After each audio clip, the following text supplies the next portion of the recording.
Thank you so much. It's wonderful to be in Ann Arbor, kind of virtually. It's taken a while to get used to doing Zoom. It's really hard to do comedy without an audience. I think they have medication for that. But the talk this morning, and first of all, I'm happy to be at the Interfaith Center because this is my kind of spiritual center, strictly non-dominational. And I particularly love the meditation today, the focus on kindness, because in these very, very challenging times, I think we need a new story and we need a way to be the center of the storm as everything swirls around us. So we're going to be talking about a universal love story today, based on the work of my colleague, Bruce Lipton, who I met about 15 years ago. He had just written a book called The Biology of Belief, which is about how our beliefs and perceptions impact our lives, our health, our well-being. And Bruce and I began a conversation about how our collective beliefs can impact our world. And of course, we're seeing right now that the world is in, I hope you don't mind me using this word, a situation. We have a situation. There's a lot of stuff going on, a lot of stress and strain and struggle. And in fact, Bruce has said that the good news is that crisis precipitates evolution.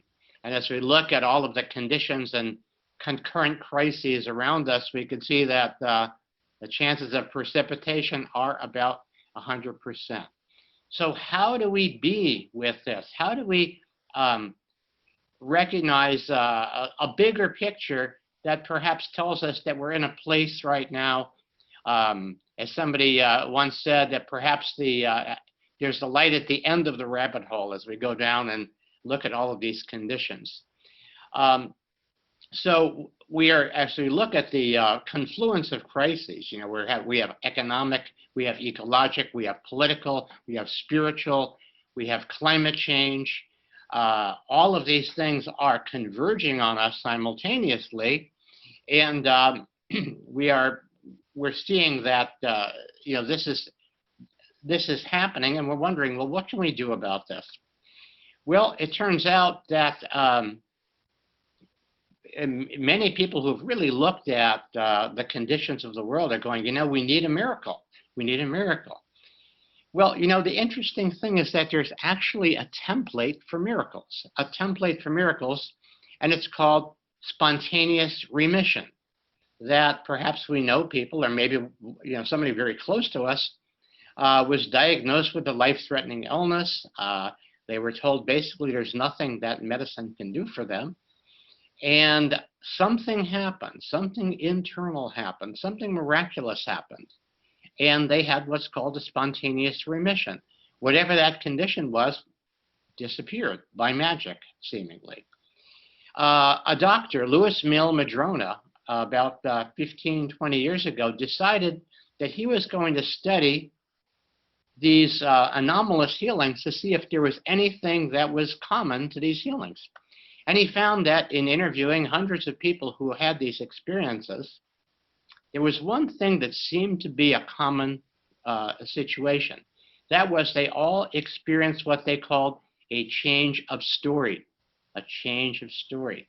Something about their lives, whether it was a story about their spiritual connection, relationship, work, purpose in life, something changed in how they were telling themselves or what they were telling themselves about the world, and there was no need for that physical condition to exist anymore, and they had an anomalous healing, which could not be explained by science or anything like that. So as we look at the world, as we look at the need for spontaneous remission in our humans' relationship to the web of life and the web of love, maybe what's required is a spontaneous remissioning where we change our story. So I'm going to offer you an alternative story, a story that's based on modern science and yet is resonant with ancient wisdom. And I'm calling it the universal love story. It begins with the question, how did life begin on this planet? How did life begin?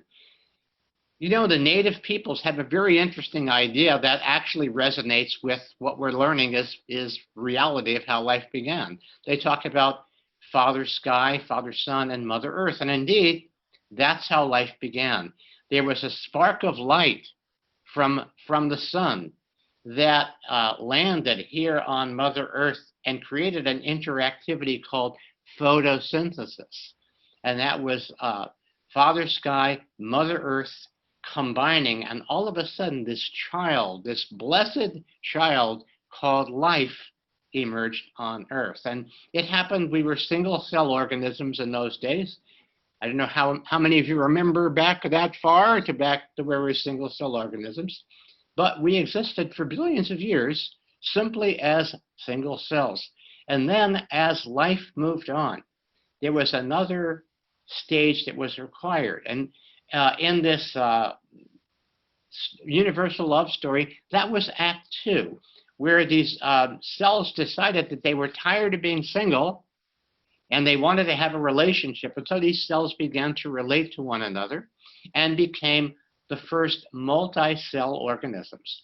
Now, what happened was all of a sudden there was in addition to this connection that these cells had, they could share information. And in a certain regard, it was a way of sharing love and connection.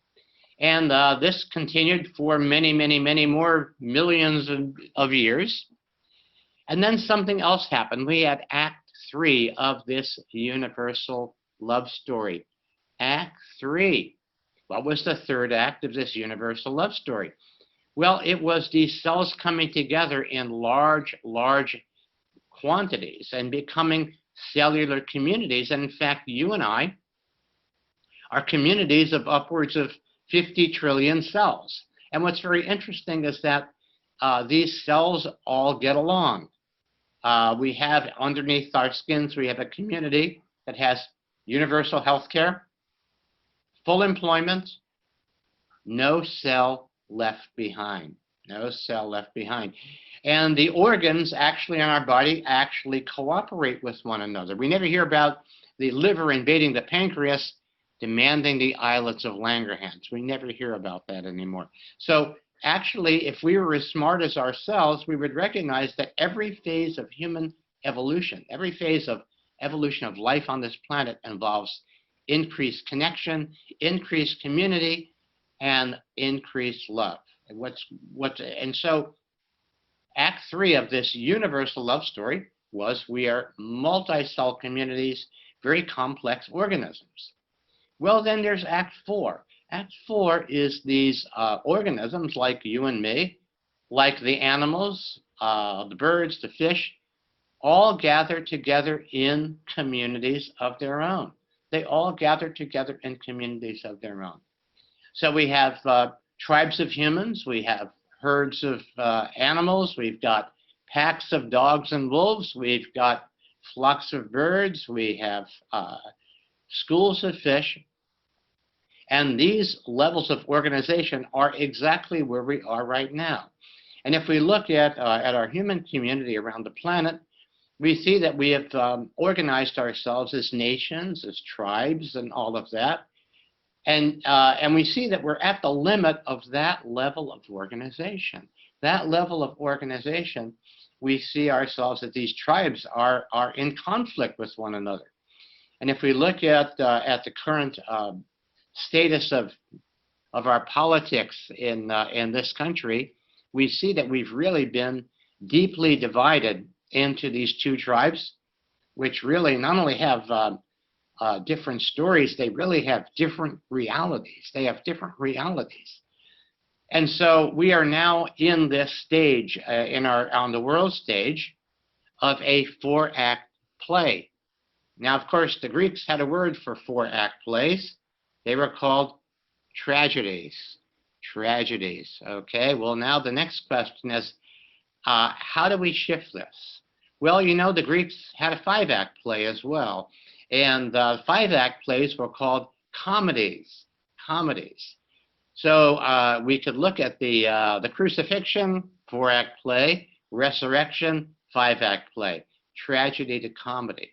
So how do we shift from what appears to be a train wreck, a tragedy that is in the making, to the comedy, to a place where there's love and there's laughter, and we recognize that there's connections.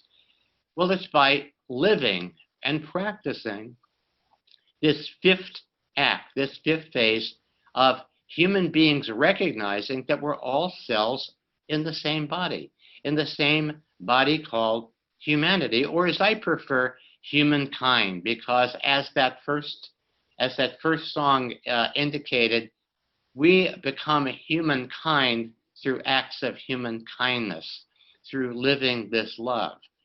So the question is, how do we turn this ideal into the real deal? How do we actually begin to live this new reality? Well, first of all, we have to recognize, as we're seeing from this bigger picture, that we are at a point right now where we are in this chaotic phase as we are learning, as we are beginning to recognize ourselves as cells in this new body. Another biological metaphor and reference we have is the transformation of caterpillar into butterfly. Now, caterpillar is very interesting. The caterpillar, in the course of its life, devours 26,000 times its own weight in food. The caterpillar is the ultimate consumer. And if we look at who we are as human beings, we realize that particularly over the past several generations, we have become tremendous consumers of resource. We are the caterpillar. We're eating and eating and eating and eating to fullness. Well, what happens? Well, in the chrysalis, as we are transforming from an organism that is crawling on the ground and that is consuming more and more and more and more, we are transmuting and transforming ourselves in the chrysalis to this butterfly, to an organism that basically flies above everything, that really requires very little, that goes from flower to flower, pollinating, bringing life to everything. It doesn't look like we're butterflies right now, but we're right in the middle of this chrysalis. And in the chrysalis, something interesting happens. All of the caterpillar begins to deconstruct. And if we look around us, the caterpillar institutions of our society, the things that have kept us limited, that's kept us crawling on the ground, rather than flying above us, these things are falling apart. And they're not really fixable. You can't fix the caterpillar. There is a process that it is going through that is inevitable. And it may seem very, very unlike love, may seem like the absence of love. Winston Churchill said, when you're going through hell, keep on going. So how do we keep on going? We recognize that at the other end of this passage is going to be the possibility for a new humanity, just as we have this butterfly. Inside the chrysalis, something interesting begins to happen. As the caterpillar cells are deconstructing, these new cells begin emerging, and they're actually called imaginal cells. The imaginal cells are the first cells of this new butterfly organism that are emerging into being. And at first, when these new imaginal cells begin to emerge, the caterpillar doesn't recognize them, and the caterpillar sees them as some other and tries to destroy them. So at the beginning, these caterpillar cells fall away. And if we're looking at our human, looking at the last 50 years, we could look at the 1960s as being the first imaginal cells emerging, imagining and seeing this new world. You know, we're looking at all you need is love. Imagine all of these great ideals, and people began to resonate and respond to these ideals. And in our history, these ideals were suppressed. There were the assassinations of the 60s. There was the culture wars, and the essentially reestablishment of this structure to try to keep things together that is now falling apart. And so in the caterpillar, in the chrysalis, what happens is at some point these imaginal cells gain connection, they gain power, and there's enough of them to create this new butterfly organism. And so we, the people on this call, the people that we know who are really recognizing that there is a different world that is awaiting us, that we actually have the real manifest destiny, as the Swami would call it, as we manifest our destiny as a new species, we are the imaginal cells of this new organism. In 1999, Paul Ray wrote a book called The Cultural Creatives, and he began to recognize this demographic, this way of seeing the world as different from the past.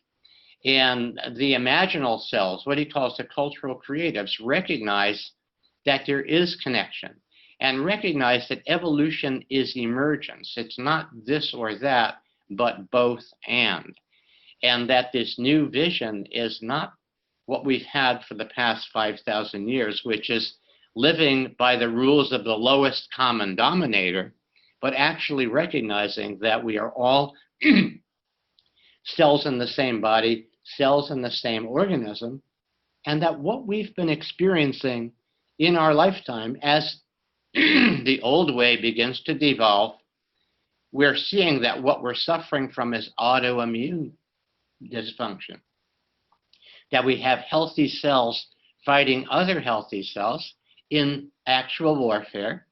We have the unhealthy forms of competition. And so if we look at our current world condition, we see that we are spending huge amounts of resource fighting one another in an unnecessary way. And if we were able to use that resource for collaboration and cooperation, we would actually be emerging into this new organism. And so the imaginal cells, those of us who are able to see this new world and this new connection, are recognizing that this is the world that we have to begin building inside of ourselves. So the first step, there's a 3-step program because Bruce and I recognize that there's no time for 12 steps.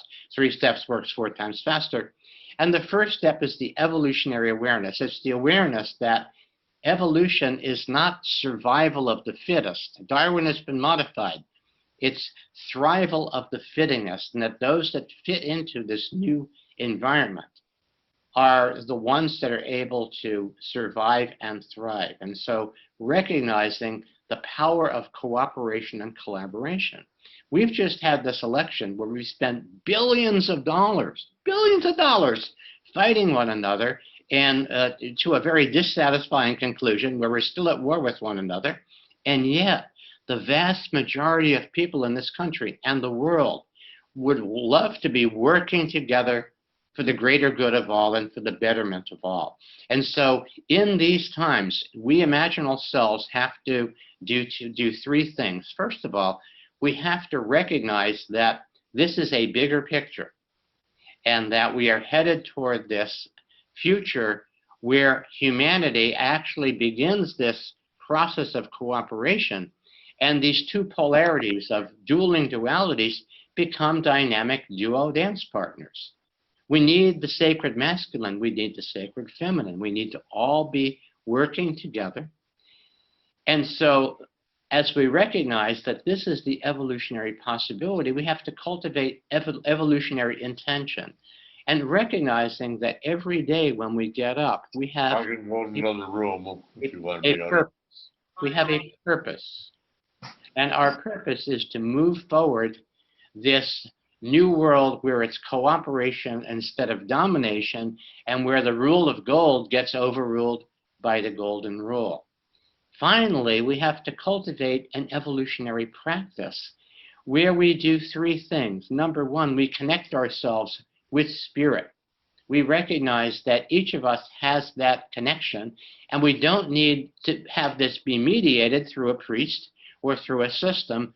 We each have to cultivate our own connection with spirit. And the interfaith group that I'm talking to right here, you folks really recognize that that's very important.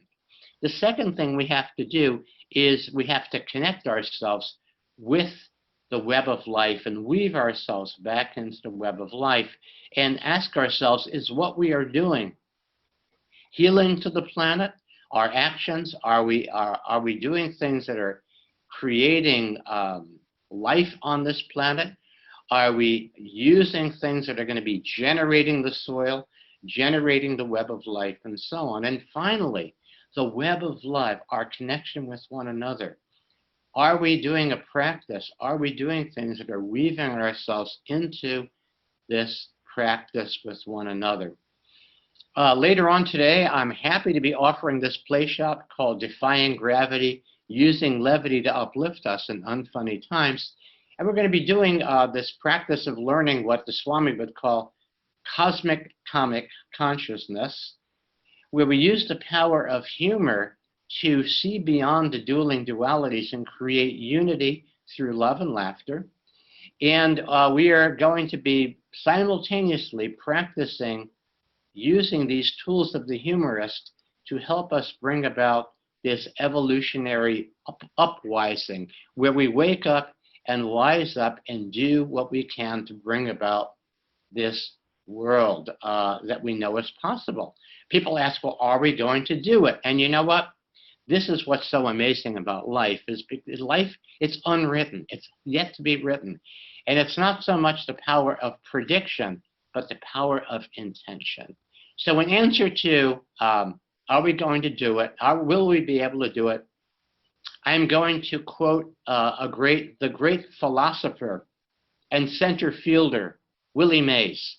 And many, many years ago, I remember this conversation, I heard the interview. Willie Mays was being interviewed by the sportscaster Howard Cosell. And so I'm going to channel that interview for you so you get the point.